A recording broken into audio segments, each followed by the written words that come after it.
রূপপুর জঙ্গলে অনেক পাখি বাস করত। সেখানে এক অসহায় কাকলিয়া বাস করত। কাকলি সাময়িকভাবে অনেক অসুস্থ ছিল। কাজকর্ম করে খাওয়ার মতো তার কোনো সামর্থ্যই ছিল না। হে উপরওয়ালা, তুমি আমাকে এত অসহায় করে কেন এই জগতে পাঠিয়েছো?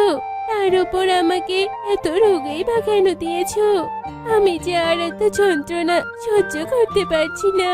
দুটো ঔষধ কিনে যে গিলবো সে টাকাটাও তো আমার কাছে নেই। কাকলি এসব বলতে থাকে আর খুব কাঁদতে থাকে। জঙ্গলের অন্য সব পাখিরা কাকলির এমন করুণ অবস্থা দেখে দূরে সরে যায়।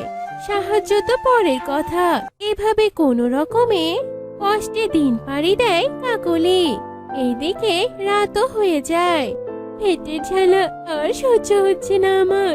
সবাই আমার করুণ অবস্থা দেখে দূরে সরে যাচ্ছে। যদি আমাকে কেউ দয়া করে দুমুঠো খাবার দিত, তবুও তো আমার জীবনটা বেঁচে যেত। এতটুকু দয়া যখন কেউ আমাকে করলই না, তখন আমি সবার বাড়ি থেকে খাবার চুরি করে নিয়ে আসবো। এরপর কাকলি কোনো রকমে হেঁটে হেঁটে সুখীর বাড়িতে যায়। আর যেই না কিছু খাবার নিয়ে আসতে ধরে, তখনই সুখীর কাছে কাকলি ধরা পড়ে যায়। হায় হায়, এই কুলক্ষী অপয়াটা আমার ঘরটাকে অপবিত্র করে দিল। এই দেখি দেখি, তুই কি লুকিয়ে রাখছিস? কিছু না গো সুখী দিদি, কিছু না। এমনিতেই এসেছিলাম, আমি এক্ষুনি চলে যাচ্ছি। এই দাঁড়া দাঁড়া, তুই এখানেই দাঁড়া। দেখি কি নিয়েছিস তুই। এরপর সুখী কাকলির সাথে হাতাহাতি করতেই খাবারগুলো সব মাটিতে পড়ে যায়। হায় হায় রে, কে কোথায় আছো? তাড়াতাড়ি এসো, এই কাকলি আমার ঘরে সব কিছু চুরি করে নিয়ে যাচ্ছে।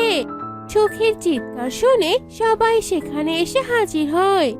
আমি কিচ্ছু চুরি করিনি, শুধুমাত্র পেটের জ্বালায় একটু খাবার চুরি করেছিলাম।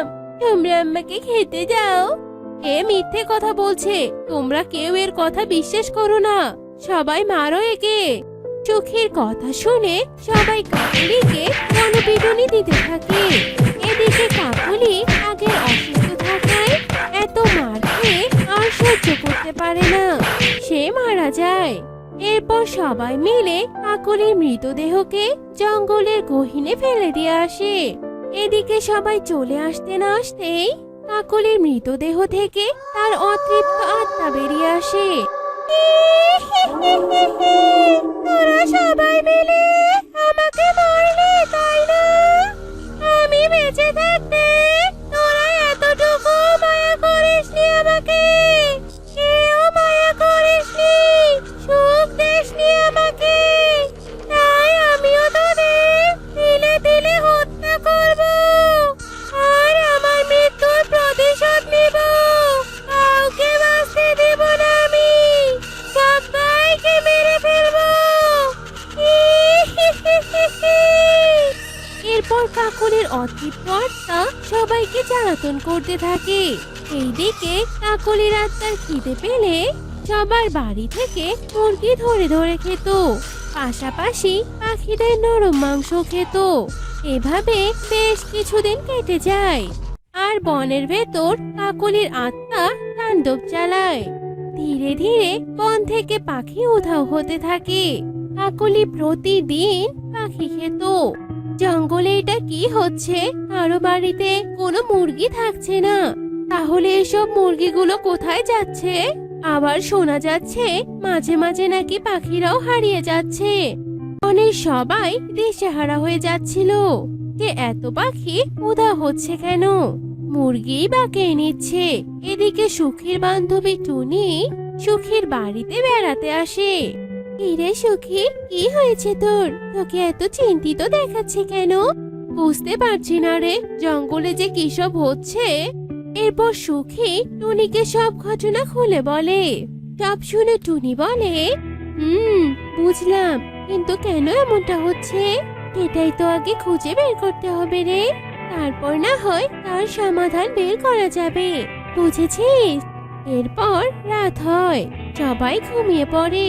এইদিকে কাকলির আত্মা আশেপাশে কয়েকটা বাড়ি থেকে পাখিদের ধরে নিয়ে তার আস্তানায় চলে যায়। আশেপাশে পাখিদের চিৎকার শুনে টুনি আর সুখী বাহিরে বেরিয়ে আসে। কি হয়েছে, তোমরা এত চিৎকার করছো কেন? আমি আমার মেয়েকে নিয়ে ঘুমাচ্ছিলাম, কিন্তু হঠাৎ করে কোথা থেকে জানি একটা ডাইনি এসে আমার মেয়েকে ধরে নিয়ে গেল। আমার বাচ্চাকে কেউ তোমরা ওই ডাইনির হাত থেকে এনে দাও। কেঁদো না শালিক বোন, আমরা দেখছি ব্যাপারটা। তোমার বাচ্চাকে কি করে উদ্ধার করা যায়। এই বলে সান্ত্বনা দিয়ে টুনি আর সুখী বাড়িতে ফিরে আসে। ডাইনি, ওটা কোথা থেকে আসতে পারে? আর ওটা কার আত্মার ডাইনি হতে পারে? আর কেনই বা সে ডাইনি হয়েছে? এই প্রশ্নের উত্তর আমি কোথায় পাবো? কিরে টুনি, কি এত ভাবছিস? রাত তো অনেক হয়েছে, এখন ঘুমাবি চল। কিছু না রে, চল ঘুমিয়ে পড়ি। এরপর টুনি আর সুখী ঘুমিয়ে পড়ে। এদিকে সকাল হয়ে যায়। সারাটা দিন টুনির মাথায় একই প্রশ্ন ঘুরতে থাকে। দেখতে দেখতে পুরো দিনটাই কেটে যায়। এদিকে আবার রাত হয়ে যায়, আর ওইদিকে কাকলির আত্মা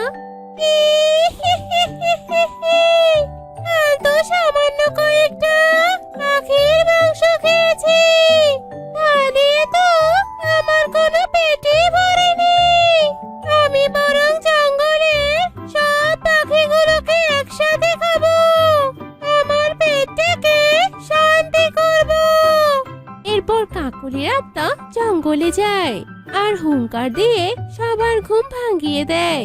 তখনই সব পাখিরা ভয় পেয়ে লাঠি নিয়ে কাকলির আত্মাকে মারতে যায়। আর কাকলির আত্মা তার মায়া শক্তি দিয়ে জঙ্গলের মধ্যে ঝড় তোলে। ঝড়ের বেগে সবার হাতে লাঠি উড়ে যায়। তোদের ওই সামান্য লাঠি আমার কিচ্ছু করতে পারবে না। মৃত মানুষকে আবার তোরা মারতে চাস বুঝি?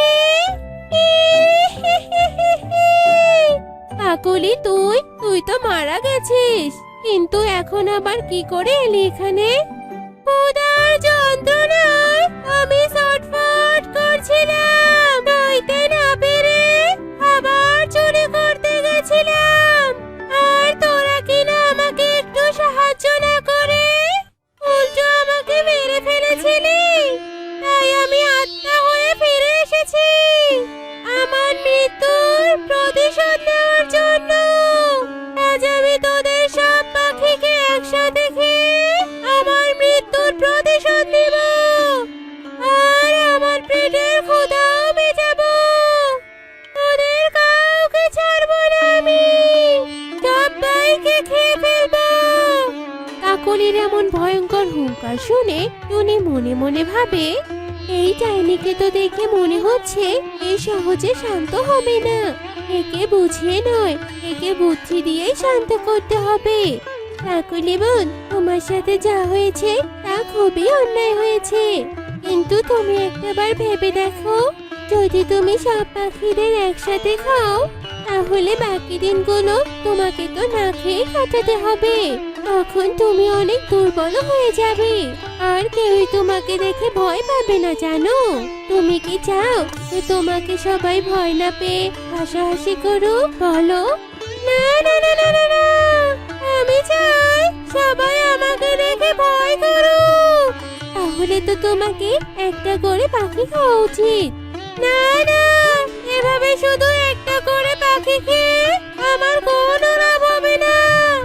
তোরা প্রতিদিন যদি আমার আস্থানায় মুরগি আর তার সাথে একটা করে পাখি নিয়ে আসতে পারিস, তবেই আমি আজ তোদের ছেড়ে দিব।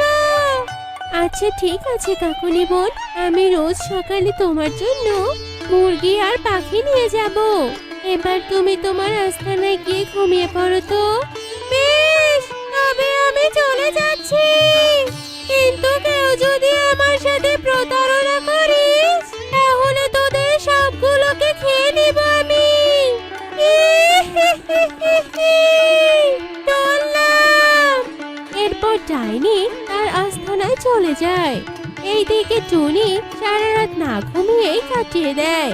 দেখতে দেখতে ভোর হয়ে যায়। টুনি একটা মুরগি নিয়ে ডাইনির আস্তানায় যায়। ডাইনি টুনির হাতে একটা মুরগি দেখে তেলে বেগুনে জ্বলে ওঠে। এ কি? তুই সামান্য একটা মুরগি এনেছিস আমার জন্য? এটা দিয়ে কি পেট ভরবে আমার? হ্যাঁ, এটা কি তোমার সামান্য মনে হচ্ছে? তাহলে চলো আমার সাথে। আমি তোমার জন্য অনেকগুলো মুরগির বাচ্চা একটা ঘরে জমা করে রেখেছি। তুমি সেগুলো খেয়ে নিজের পেট শান্তি করবে। এরপর সব পাখিদের ধরে খাবে। চলো চলো। অনেকগুলো মুরগির কথা শুনে কাকলির আত্মা অনেক খুশি হয়ে যায় আর টুনির সাথে সেই বন্ধ ঘরের সামনে যায়। কাকলি বোন, এই ঘরের ভেতরে অনেকগুলো মুরগি আছে। যদি বেরিয়ে যায় তাই আমি দরজা বন্ধ করে রেখেছি জানো। তুমি বরং ভেতরে ঢুকে পড়ো, তারপর আমি আবার দরজাটা বন্ধ করে দিব। আর এরপর মুরগির বাচ্চাগুলো খাওয়া শেষ হলে আমাকে ডাকবে, আবার আমি এসে দরজা খুলে দিব। যাও যাও, বেশি দেরি করো না। তোমার তো অনেক খিদে পেয়েছে তাই না? আচ্ছা আচ্ছা ঠিক আছে, বেশি দেরি করবি না কিন্তু। এরপর কাকলির আত্মা যেই না ঘরের ভিতর ঢোকে তখনই টুনি বাহিরে থেকে দরজা আটকিয়ে দেয় আর ঘরের মধ্যে আগুন লাগিয়ে দেয়। আর ডাইনি ঘরের সাথে সাথে পুড়ে ছাই হয়ে যায় আর জঙ্গলের সব পাখিরা ডাইনির হাত থেকে মুক্তি পেয়ে যায়।